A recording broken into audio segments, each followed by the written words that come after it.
দাদা জাম কত করে? মিষ্টি?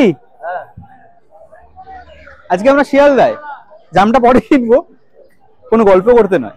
আজকে আমরা এসেছি জর্জ টেলিগ্রাফ ট্রেনিং ইনস্টিটিউটে, কারণ এখানে চলছে স্কিল ফেয়ার। কি বিষয়টা, কি বৃত্তান্ত, কেন এসেছি, সেগুলো সব আমরা গল্প করতে করতে দেখবো। তার আগে ভিতরে যাই।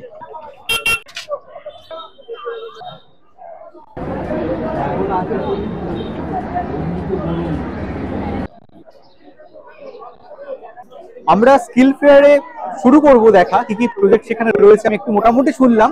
তো আমার সঙ্গে রয়েছেন এখন শ্রী দেবদাস ভান্ডারী।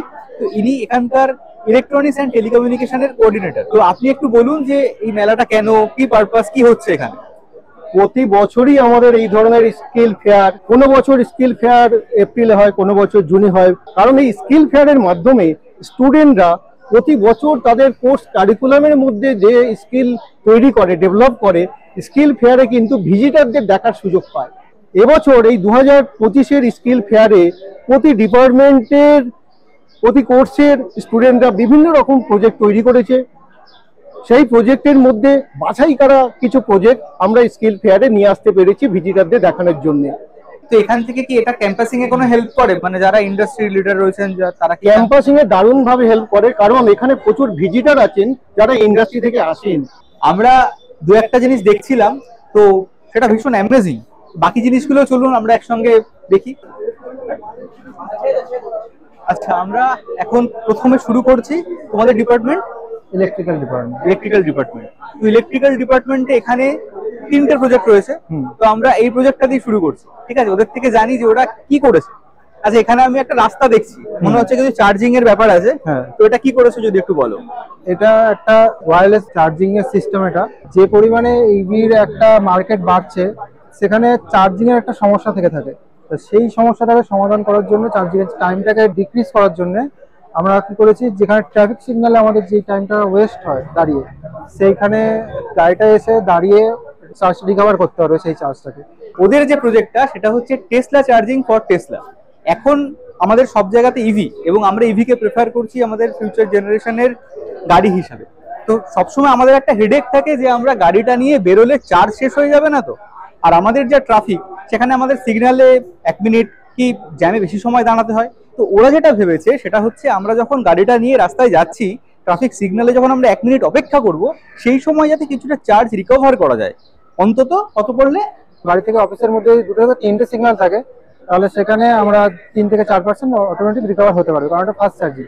ওই স্যার, গ্রিন সিগন্যাল জ্বলছে, গ্রিন লাইট, তার মানে ট্রাফিক সিগন্যালে লাইট লাল হয়ে গেছে, আর ওখানে গ্রিন জ্বলছে, মানে ওটা চার্জ হচ্ছে এখন ওখানে দাঁড়িয়ে। আচ্ছা, তার মানে যদি আমরা বাড়ি থেকে বেরোই এবং 3টে সিগন্যাল ক্রস করি, তাহলে সেই 3টে সিগন্যাল ক্রস করতে করতে যে চার্জটা আমার পুরোলো বা শেষ হলো, সেখান থেকে 3 থেকে 4% চার্জ আমি আবার রিকভার করতে পারবো। এবার পরের প্রজেক্ট, এটা ভীষণ ইন্টারেস্টিং, আর এটা আমার জন্য ভীষণ প্রবলেম সলভিং। তার কারণ হচ্ছে বাড়ি থেকে বেরোনোর সময় হয়তো পাখা বা লাইট ফিচারটা অফ করতে ভুলে যাই, আর যখন ফিরে এসে দেখি সেটা চলছে, তখন কপালে খুব দুঃখ থাকে আর কি। তো ও আমাকে একটু আগে বলছিল যে এটা কি ব্যাপার। তো এটা হচ্ছে, আমার কাছে একটা অ্যাপ আছে, যে অ্যাপটার মধ্যে আমি যখন বাড়ি থেকে বেরোচ্ছি, তখন আমি যদি চেক করতে যাই যে কিছু অন আছে কিনা, সুইচ অন, এবং আমার বাড়ির লাইটটা জ্বলছে, তো এটা আমাকে অফ করতে হবে। আমি অনেক দূরে আছি বাড়ি থেকে, তো আমি যদি টিপি, এবার দেখা যাক এটা অফ হয় কিনা। ওয়াও, আমি এখান থেকে ইনস্ট্রাক্ট করলাম এবং এখানে দেখেছিলাম যে এটা অন ছিল, তো এটা অফ হয়ে গেল। আমরা এখন এসেছি ইলেকট্রনিক্স অ্যান্ড টেলিকমিউনিকেশন, দেখি ওরা কি বানিয়েছে। আচ্ছা, এখানে লেখা আছে রোবোটিক আর্ম। হ্যাঁ স্যার, তো এটা কি বলো। আমাদের প্রজেক্ট হলো রোবোটিক আর্ম। এই প্রযুক্তিকে এখন মেডিকেল ইন্ডাস্ট্রিতেও বিভিন্ন অপারেশন পারফর্ম করার জন্য লাগানো। আচ্ছা, রিসেন্টলি অনেক জায়গায় দেখছি যে রোবোটিক সার্জারি খুব অ্যাড করা হচ্ছে, বড় বড় মেডিকেল ইনস্টিটিউট গুলো রোবোটিক সার্জারি যে করছে, সেটা কি এই প্রযুক্তিটা ইউজ করেই হয়? হ্যাঁ স্যার, টেকনোলজি সেম, কিন্তু ওখানে আরো সফিস্টিকেটেড, ওখানে আরো হাই কোয়ালিটির প্রোডাক্ট ইউজ করা হয়। এখন যে প্রযুক্তিটা রয়েছে সেটা খুব কস্টলি, কারণ আমরা জানি রোবোটিক সার্জারি আমাদের সাধ্যের মধ্যে তো একেবারেই নয়। তো বিজ্ঞান চেষ্টা করছে সেটাকে নিয়ে আসার, তো সেই চেষ্টারই একটা ধাপ এগিয়ে রয়েছে ওরা। দারুণ ব্যাপার। ইলেকট্রনিক্স অ্যান্ড টেলিকমিউনিকেশন ডিপার্টমেন্টের আরেকটা মজার জিনিস, যেটা আমার কাছে ভীষণ ইন্টারেস্টিং লেগেছে, অ্যাকচুয়ালি যে প্রজেক্টগুলো প্রবলেম সলভিং বেশি, মানে যেগুলোর সঙ্গে আমরা রিলেট করতে পারি বেশি, তো সেগুলো দেখতে খুব মজা লাগছে। তো এটা একটুখানি দেখাও। এটা হচ্ছে স্মার্ট রুম এন্ট্রি, তাই তো? Yes sir. আচ্ছা, তো এটা কিভাবে কাজ করে একটু দেখাও। এটা হচ্ছে অ্যাক্সেস কার্ড, সেই পার্সনের অনুযায়ী অ্যাক্সেস কার্ড থাকবে। এখানে স্যার ট্যাপ করা হবে, নাম চলে আসবে, ইন্ডিভিজুয়ালি পাসওয়ার্ড থাকবে তার, যে হিউম্যান থাকবে এখানে এন্ট্রি করে যেতে পারবে। এবার তার ফিডব্যাক চলে আসবে এই ফোনের মধ্যে, ফিডব্যাক চলে আসবে। একে আরো আপডেটেশনের যাতে surveillance system, camera, biometric, I সেন্সরের দ্বারা বা ভয়েস সেন্সরের দ্বারা আরো আপডেট করা যেতে পারে। এখন এটা তো আমাদের জীবনে একটা নেসেসিটি হয়ে গেছে, সিকিউরিটি, এবং সিকিউরিটি নিয়ে আমরা কনসার্ন, অনেকে এটার জন্য প্রচুর টাকা খরচও করি। তো এই সিস্টেমটা আমার যতদূর মনে হয় এখন মার্কেটে অ্যাভেলেবেল। যদি এটা আমি একটা ভিলাতে ধরে না 2 BHK তে ইনস্টল করি, তাহলে কত খরচ হতে পারে? স্যার এটাকে স্যার যদি বড় স্কেলে বানিয়ে ক্যামেরা সার্ভেইলেন্স সিস্টেম দিয়ে করে 5 to 6K ভাবা যাচ্ছে না। এবং যদি মার্কেট সার্ভে করা যায়, তাহলে এখন মার্কেটে যারা রয়েছেন আর কি, এই সার্ভিসগুলো প্রোভাইড করেন, তো আমার মনে হয় তার অর্ধেকেরও কম দামে। দারুণ, থ্যাংক ইউ। এটা বেশ ইন্টারেস্টিং একটা মডেল। কি হয় আমি জানি না, অটোমেটিক ক্লোথ ড্রায়ার, মানে আপনা আপনি শুকিয়ে যাবে? না দাদা, এটা প্রথমত হচ্ছে বৃষ্টি থেকে বাঁচানোর জন্য জামা কাপড়কে, মানুষের এখন ব্যস্ত জীবন প্রথমত। দ্বিতীয়ত হচ্ছে মানুষের সাথে সময় নেই, বাড়িতে হয়তো বয়স্ক মা বাবা আছে বা কেউ নেই, বৃষ্টি এলো খেয়াল নেই, জামা কাপড় ছাদে ভিজছে। এটা আমার এই ইনিশিয়েটিভ প্রজেক্টটা বাঁচিয়ে দেবে তাদের। কিভাবে বাঁচাবে কি করে? এই বৃষ্টি আসছে, আচ্ছা বৃষ্টি এলো, ওয়াও, ধুয়ে গেল জামা কাপড়। এটা আরো কিছু এখনো অ্যাড অন করতে হবে। যেমন আমার এখানে শাটার পড়বে, হঠাৎ আজকে শাটারটা পড়ে গেল, জামা কাপড় ভিতরে জল এলো না কিন্তু বেঁচে গেল, তখন আবার জল, বৃষ্টি শেষ, আমার পুরো একদম প্যানেলটা মুছে দিলাম, মানে বৃষ্টি শেষ, শুকিয়ে গেল, সূর্য বেরিয়ে গেল, জামা কাপড় আবার আমার বেরিয়ে গেল। তো তোমাদের এইটা করতে খরচ কত? আমার বাড়িতে যদি লাগাই কত খরচ হবে? দাদা এটা আমার প্রোটোটাইপটা বানাতে আমার মোটামুটি খরচা পড়েছে 1500 টাকা দাদা। ওটা আমার 7 থেকে 8 হাজার টাকা খরচা পড়বে, তার মধ্যে কমপ্লিট দাদা।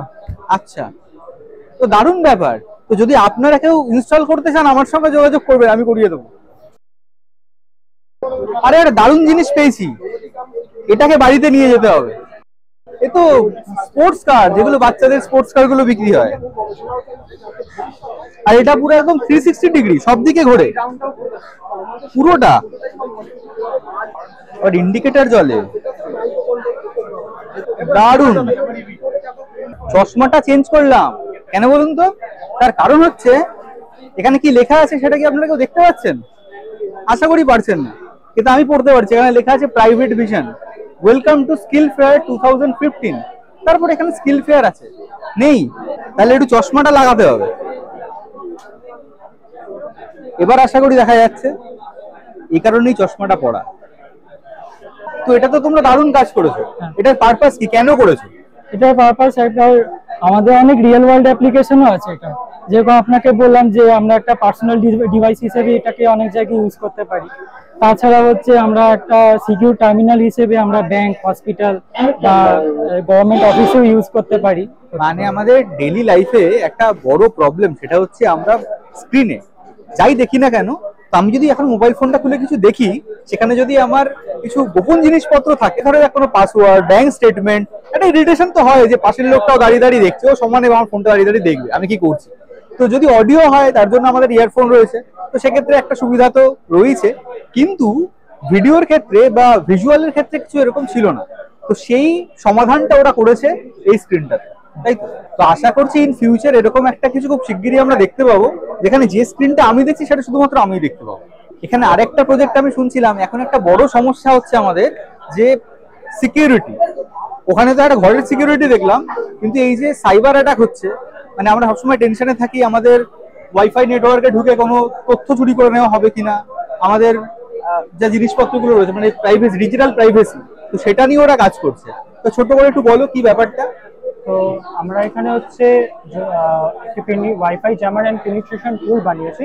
তো এই ওয়াইফাই জ্যামার এন্ড পেনিট্রেশন টুলের মাধ্যমে আমাদের যদি ওয়াইফাই থেকে আনঅথরাইজলি অ্যাক্সেস করে, তো সেই আনঅথরাইজ যে হ্যাকার থাকবে তাকে আমরা আমাদের নেটওয়ার্ক থেকে ব্লক করে দিতে পারবো। অ্যাটাকার যে আমাদের নেটওয়ার্ককে টার্গেট করবে তাকে কনফিউজ করার জন্য আমরা হচ্ছে এখানে আমাদের নেটওয়ার্কে 5টি থেকে 10টি আমরা ক্লোন এসএসআইডি তৈরি করতে পারবো।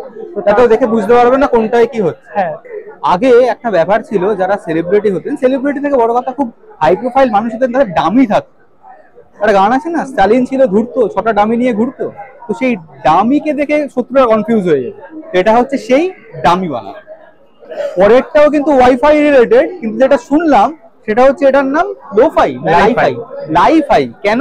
তার কারণ এটা ওয়াইফাই এর জায়গায় লাইট ব্যবহার করে কাজ করে। তাহলে ওয়াইফাই এর সঙ্গে এর ফারাক কি, মানে এর অ্যাডভান্টেজ কি আছে?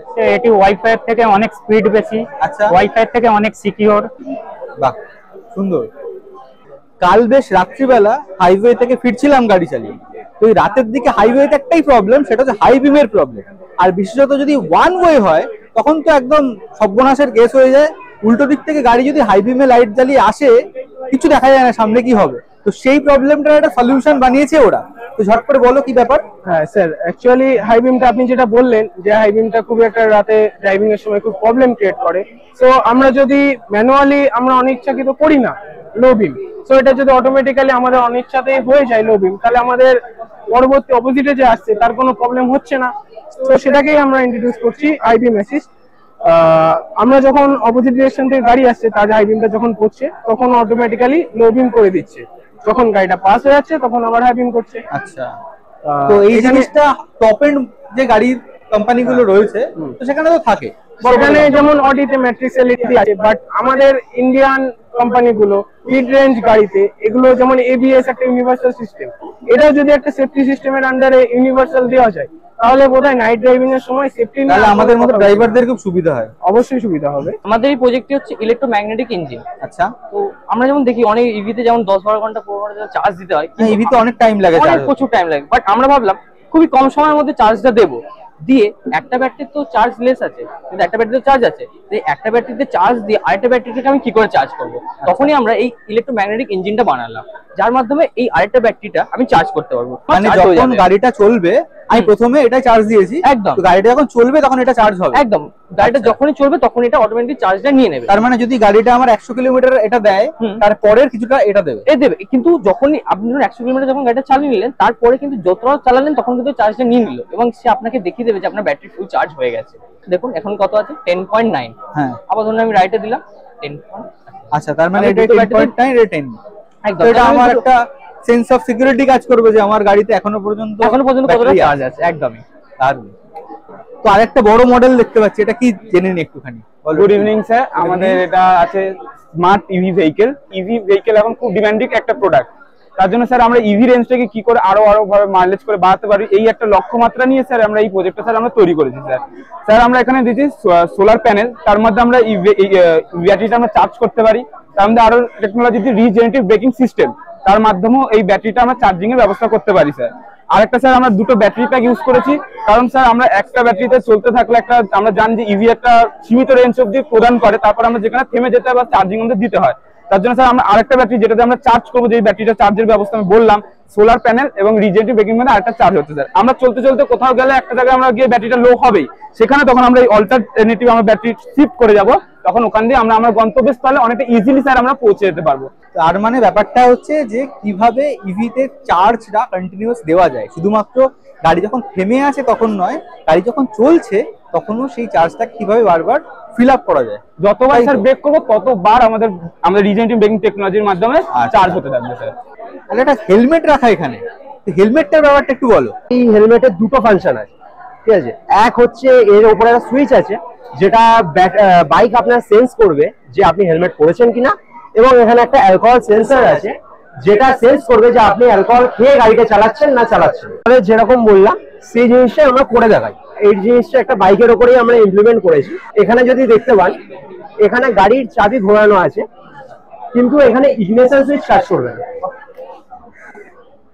এখানে ইগনিশন সুইচ কাজ করছে না, কিন্তু এখানে যদি হেলমেটটা পরি তাহলে এর ভেতরে একটা সুইচ আছে যেটা বলবে গাড়িকে যে হেলমেট পরেছিল। গাড়ি এবার তাহলে চললো। হ্যাঁ, এবার যদি আমি হাতটা ছেড়ে দিই, মানে হেলমেটটা ছেড়ে দিলাম, হেলমেটটা পরা ছেড়ে দিলাম, তাহলে গাড়িটা বন্ধ হয়ে গেল নিজে থেকে। এবার আপনাদেরকে দেখাই অ্যালকোহলটা কিভাবে কাজ করে। এখানে অ্যালকোহলের জায়গায় আমরা হ্যান্ড স্যানিটাইজার নিয়েছি।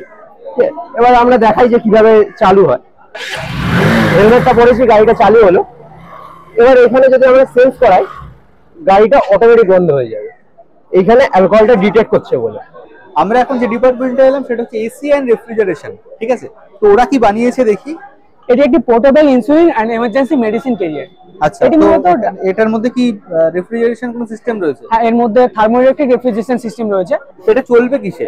এটা জাস্ট 12 ভোল্ট সাপ্লাই চলবে, যেখানে যা ট্রাভেল করতে তাদের নর্মালি যদি প্লাগ পয়েন্ট থাকে তাদের জন্য এটা নর্মালি প্লাগ পয়েন্টে এটা চালাবে, যদি প্লাগ পয়েন্ট না থাকে তাহলে আমাদের এই পাওয়ার ব্যাকআপ সিস্টেম, আচ্ছা এটা প্রায় 4 থেকে 5 ঘন্টা এটাকে চালিয়ে দিতে পারে নরমালি। যদি তাছাড়া এটা যদি সানলাইটে রাখা যায় তাহলে সেটা 6 থেকে 7 ঘন্টা পর্যন্ত এটাকে মানে সোলার এনার্জি, ওটা সোলার এনার্জি এটাকে। আচ্ছা এখানে একটা ফ্রিজ দেখতে পাচ্ছি, তোর থেকে জেনে নি এই যে বিষয়টা কি। এটা ফ্রিজ রেফ্রিজারেটরটা হচ্ছে আমাদের প্রজেক্টের একটা অংশ। প্রজেক্টটা হচ্ছে মোবাইল গ্রিন এনার্জি রেফ্রিজারেটর, ওকে ঠিক আছে, যেটার মাধ্যমে আমরা সৌরশক্তির মাধ্যমে আমরা চালাবো রেফ্রিজারেটরটাকে। কিন্তু সৌরশক্তির মাধ্যমে রেফ্রিজারেটর চলে, এটা তো নতুন কিছু নয়। এটা শুধু রেফ্রিজারেটর বলে একটা ডোমেস্টিক নয়, আপনি আদার্স অ্যাপ্লিকেশনে ওটা চালাতে পারবেন, যেহেতু এটা সৌরশক্তি দিয়েও চলছে, ইভেন সৌরশক্তি ছাড়াও চলছে। এখন দেখছেন এটা আপনি সৌরশক্তি দিয়ে চলছে, আচ্ছা ঠিক আছে, ইভেন সৌরশক্তি প্লাগটা খোলা, ওই যে প্লাগ দেখতে পাচ্ছেন ওটা ছাড়াও এটা চলছে। আচ্ছা এটা তাহলে সুইচ করে, ইলেকট্রিকেও চলে সোলারেও চলে। আর এটা বোধহয় পোর্টেবল, মোবাইল লেখা, মোবাইল যেহেতু সেটা আপনি যেখানে খুশি এটা নিয়ে যেতে পারবেন। আর ছোট জিনিস তো আপনাকে বড় অ্যাপ্লিকেশন করার দরকার পড়বে না, কস্ট কম আছে, তাই জন্য আপনি এটা সব জায়গায় নিয়ে চালাতে পারবেন। তোমাদের কি মনে হয় এটা কোথায় উপযোগী হতে পারে, কোথায় কাজে লাগবে? এটা যেসব গ্রামীণ এলাকায় আপনি ক্লিনিক আছে, ছোট ক্লিনিক, স্বাস্থ্য কেন্দ্র, ওইখানে কারেন্টের ব্যবস্থা সবসময় নাও থাকতে পারে, সেই সব জায়গায়, মেডিকেল ক্যাম্পে, অফগ্রিড জায়গায়, যে কোনো দ্বীপ বা পাহাড় এলাকায় যেসব এখনো কারেন্ট পৌঁছায়নি সেই সব জায়গায় আপনি ইউজ করতে পারেন। ট্রাভেল করার সময় নৌকায়, বোটেও চালানো যেতে পারে। ক্যাম্পিং এ করার সময় খুবই সুন্দর জায়গা, এটা ছোট জিনিস। এবং ফ্রিজ ছাড়া অন্যান্য জিনিসপত্র আর অ্যাপ্লিকেশনের মধ্যে আপনি চালাতে পারবেন। মেন কিটটা আপনার এর মধ্যে, যার মধ্যে সোলার এনার্জিটা আমরা স্টোরেজ করছি। তো এটা একটা দারুণ ব্যাপার, কারণ আমরা ভাবি যে সোলার করতে গেলে একটা বড় সেটআপ দরকার, একটা হিউজ সেটআপ দরকার। তো সেই সেটআপ হবে, তারপর আমরা জিনিসপত্র নিয়ে আসবো। তার থেকে যদি একটা মোবাইল সেটআপ থাকে যেটা আমি যে কোনো জায়গায় ইনস্টল করতে পারবো, এটা একটা দারুণ ব্যাপার হতে পারে। বলছি কলকাতায় কি কাশ্মীর হওয়া সম্ভব? ও কিন্তু বলছে সম্ভব, কিভাবে বলো তো? আমরা কাশ্মীরের অ্যাম্বিয়েন্টটাকে আমরা কলকাতার মধ্যে তৈরি করার চেষ্টা করছি। এখানে মানুষ কাশ্মীরে যেসব অ্যাক্টিভিটি করে, যেমন স্কিইং, রোপওয়ে, প্লাস মানে একটা ক্লোজ এনভায়রনমেন্টে এখানে যে টেম্পারেচার দেখাচ্ছে 4.5 ডিগ্রি, তো এটা আরো কমে যেতে পারে, আরো -20 টা হাইয়েস্ট আছে, -20 অবধি যেতে পারে, 20-21। তার মানে খুব শিগগিরই আমরা কিন্তু আমাদের আশেপাশে স্নো ক্যাফে দেখতে পাবো। স্নো ক্যাফের পর এখানে যেটা দেখছি সেটা হচ্ছে একটা বেডরুম, ক্যাফে, বেডরুম সমস্ত কিছুই রয়েছে, কিন্তু বেডরুমের চারপাশে এটা কি সেটা বুঝতে পারছি না। ড্রিম বেড ব্যাপারটা কি একটু বলো? ড্রিম বেড অ্যাকচুয়ালি কনসেপ্টটা হচ্ছে সমস্ত মানুষ, সে ধনী হোক বা গরিব, সবার জন্য এয়ার কন্ডিশনে উপভোগটা করতে পারে। এখানে লেখা আছে নো নিডেড, এসি চাই না। এসি চাই না, তাহলে কি চাই? আমরা বেডটাকে এসি তে কনভার্ট করে দেবো। দারুণ ব্যাপার তো। তাহলে কি হবে? অ্যাকচুয়ালি কি হবে, আমরা বেডটাকে ফার্স্টে আমরা ইনস্টলেশন করবো, করে এই বেডটাকে দুটো ডাক্টের মাধ্যমে আমরা এয়ার কন্ডিশনার এটা করে দেবো। যেহেতু স্পেসটা রুমের মধ্যে লাগছে না, শুধু বেডটুকে আমরা এয়ার কন্ডিশনিং করছি, সেজন্য যে এমনি রেগুলার এসি যে পাওয়ারটা কনজিউম করে, যেমন ঘন্টায় 1000 আপনার ওয়াট কনজিউম করে, সেটা অনেকটাই কমে আসছে। আমরা এটা আমাদের যে ইউনিটটা আমরা রেডি করেছি, এটা ঘন্টায় আপনার 125 থেকে 30 ওয়াট পর্যন্ত, একটা পাখার মতো, একটা পাখার মতো। এয়ার কন্ডিশনারের যে প্রাইসটা 40 থেকে 50,000 টাকা এখন এয়ার কন্ডিশনার পাবে, সেটা আমরা 10,000 এর মধ্যে নিয়ে চলে এসেছি। ওয়াও, এটা সবার কাছে এটা একটা ড্রিম বেড, তাই তো? তো আমরা দেখছিলাম এশিয়ান রেফ্রিজারেশন যে ডিপার্টমেন্ট কি সুন্দর কাজ করেছে। তো সেই ডিপার্টমেন্টের টিচার রয়েছেন আমাদের সঙ্গে, শ্রী মলয় কুমার দেবনাথ। তো দারুণ লাগলো প্রত্যেকটা প্রজেক্ট। ধন্যবাদ। তো আপনাদের কনসেপ্ট কি? আমাদের কনসেপ্ট হচ্ছে আমরা এখানে refrigeration and air conditioning ITI লেভেলের টেকনিশিয়ান আমরা এখানে ট্রেন করি। আচ্ছা, এখানে যারা ট্রেন্ড হয় তারা রেফ্রিজারেশনের বেসিক কনসেপ্টটা খুব ভালোভাবে শিখে যায়। কোনো জিনিস যদি মার্কেট পেয়ে যায় তাহলে কি হয়, এখানে যারা ভিজিটাররা আসেন তারা সেটা দেখে যদি সন্তুষ্ট হন, তাহলে তখনই আমাদের প্লেসমেন্টের একটা দিক সিকিউর হয়ে যায়। যে কয়েক বছর ধরে আমাদের এটা চলছে, এর মূল উদ্দেশ্যটা হচ্ছে যে ইন্ডাস্ট্রিকে স্যাটিসফাই করা। ইন্ডাস্ট্রি যদি স্যাটিসফাই হয় তাহলে ওরা আমাদের থেকে টেকনিশিয়ান বা ইঞ্জিনিয়ারদের ওরা হায়ার করবে, এবং তাতে আমাদের ছেলেদের পক্ষেও ভালো, আমাদের ইনস্টিটিউটের পক্ষেও ভালো। আমরা ঘুরতে ঘুরতে কম্পিউটার সফটওয়্যার ডিপার্টমেন্টে তো ওদেরকে জিজ্ঞেস করছিলাম, ওরা একটা ওয়েবসাইট বানিয়েছে, বেসিক্যালি একটা প্ল্যাটফর্ম বানিয়েছে যেটা ইন্টেরিয়ারদের খুব কাজে লাগবে। তো ইন্টেরিয়ারদের সবারই তো বিভিন্ন ওয়েবসাইট থাকে, তো তোমাদের ওয়েবসাইটটা বা প্ল্যাটফর্মটা কোথায় আলাদা?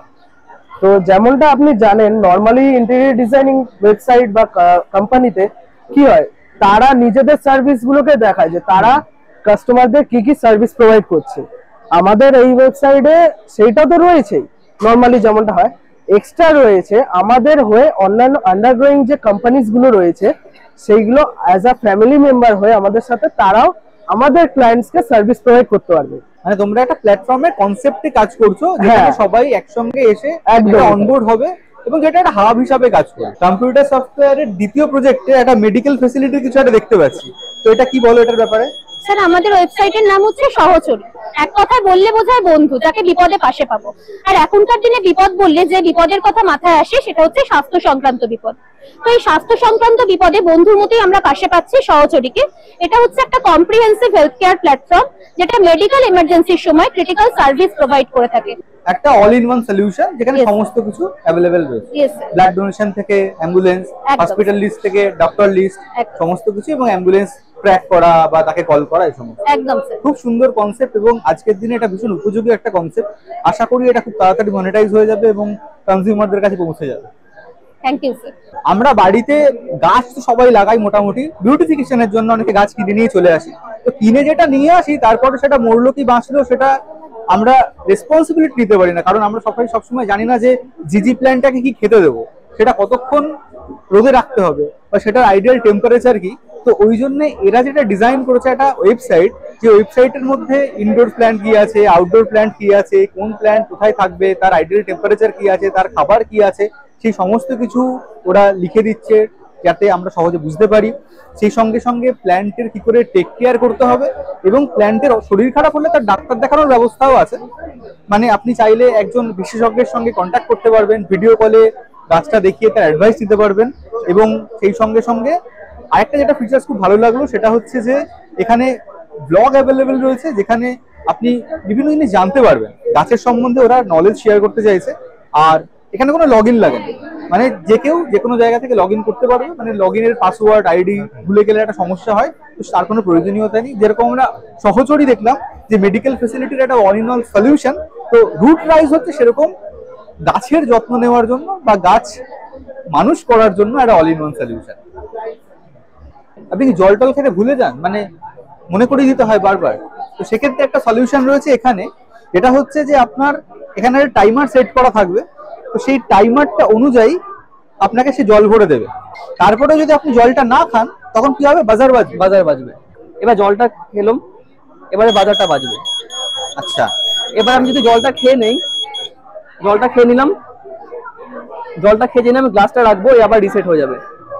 মনে করিয়ে দেওয়ার জন্য খুব ভালো। কিন্তু পরেরটা এসে আজকের বাড়ির কনসেপ্ট হচ্ছে smart home, smartphone, smart home. এখানে একটা অ্যাপ রয়েছে, তো এই বাড়িটার যা যা রয়েছে সমস্ত কিছু অ্যাপটা দিয়ে কন্ট্রোল হতে পারে। যেমন একটা ঝর্ণা রয়েছে, তো আপনি ধরুন বাড়ির ছাদে বসে আছেন, বাড়ির ছাদে বসে চা খাচ্ছেন, মনে হলো ঝর্ণাটা একটু চালানো যাক, তাহলে যদি আমরা অন করি ঝর্ণাটা চালু হয়ে গেল। বা ধরুন এরকম সিস্টেম করা যেতে পারে যে বাড়ির যে লাইটগুলো রয়েছে, স্ট্রিট লাইট, বাগানের যে লাইটগুলো, সেই লাইটগুলো যদি সূর্যাস্তের সঙ্গে সঙ্গে জ্বালিয়ে দেওয়া যায়, তো এখানে একটা সিস্টেম করা যেতে পারে যাতে স্ট্রিট লাইট সূর্যাস্তের সঙ্গে সঙ্গে অন হয়ে যাবে। অথবা আপনি আলাদা করে ইন্ডিভিজুয়াল সুইচ না টিপে এখান থেকে ওই লাইটটাকে অন করে দিতে পারবেন। আপনি ছাদের লাইট জ্বালাতে পারবেন, আপনি চাইলে বারান্দার লাইট জ্বালাতে পারবেন, অন হয়ে গেল। হোম লাইট, ফ্যান এবং যে কোনো ডিভাইস, ইভেন এই যে পাম্পটা, এই পাম্পটাও এখান থেকে অন করা সম্ভব। প্রথমে যে 7টা ডিপার্টমেন্ট আমরা দেখলাম, সেই 7টা ডিপার্টমেন্ট হয়েছিল সিলেক্টেড। এছাড়াও এখানে রয়েছে ইংলিশ, অ্যাকাউন্টস এবং আরো অনেক ডিপার্টমেন্ট যারা নিজেদের স্কিল, নিজেদের ইনোভেশন আমাদের সামনে তুলে ধরেছে। তো প্রত্যেকটা জিনিস ভীষণ ভালো লাগলো এবং সবচেয়ে বেশি ভালো লাগলো যে এখনকার ছেলেমেয়েরা যেভাবে নিজেদের উৎসাহ নিয়ে, নিজেদের উদ্দীপনা নিয়ে এগিয়ে আসছে। এবং আমরা ছোটবেলা যেরকম ভাবে পার্টিসিপেট করতাম বিভিন্ন সায়েন্স ফেয়ারে, বিভিন্ন ক্রিয়েটিভ কাজে, তাতে তারা যুক্ত হচ্ছে। তো এটাই একজন বাঙালি হিসাবে বাংলার ছেলে মেয়েদের জন্য আমার গর্ব।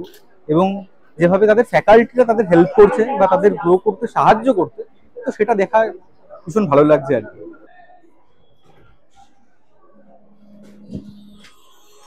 বলো কেমন লাগলো? থ্যাংক ইউ, ভীষণ ভালো লাগলো। এখনকার ছেলেমেয়েরা এত নিজেদের উৎসাহ নিয়ে করছে, আচ্ছা অসাধারণ লাগলো। যাক, একটা মানে এটা বাড়তি পাওনা যে তোমরা যারা একটা ব্লগিং করো তারাও যে এসে আজকে প্রশংসা করছো ওদের, এটা একটা আমাদের কাছে বাড়তি প্রশংসা নয়, আমার এটা বেশি ভালো লাগলো যে এখন আমরা ছোটবেলা না এগুলো করতাম এবং আমাদের টিচাররা খুব এনকারেজ করতেন। তো আপনাদের দিক থেকে এনকারেজমেন্টটা রয়েছে এবং সেটা ওদের প্রফেশনালি হেল্প করবে। হ্যাঁ, এবং আমরা তো জানতামই না যে জিনিসটা হয়। আপনি আমাকে যদি না জানাতেন যে এরকম একটা জিনিস হচ্ছে, আমি জানতে পারতাম না। এটা প্রথম বিষয় হচ্ছে, পশ্চিমবঙ্গের মধ্যে বোধহয় আমরাই জজ টেলিগ্রাফ 105 বছরের একটা কারিগরি শিক্ষা প্রতিষ্ঠান, যারা এখানে কারিগরি শিক্ষার মেলা মানে কারিগরি মেলা, স্কিল ফেয়ার করে এবং চাকরির মেলা করে। আমাদের 12, 13, 14 3 দিন আগামীতে রয়েছে চাকরির মেলা। তার আগেই ফাইনাল সেমিস্টারের স্টুডেন্টদের যে প্রজেক্টগুলো, সেগুলোরই হচ্ছে আজকে তারা প্রায় 60-70টা প্রজেক্ট তৈরি করেছিল টোটাল। তার মধ্যে থেকে যেটা তোমরা আজকে দেখলে সেটা মানে মোটামুটি ওই 36টা মতো প্রজেক্ট ওরা এখানে আজকে প্রেজেন্ট করেছে। কালকে ওরা প্রাইজ পাবে বিভিন্ন।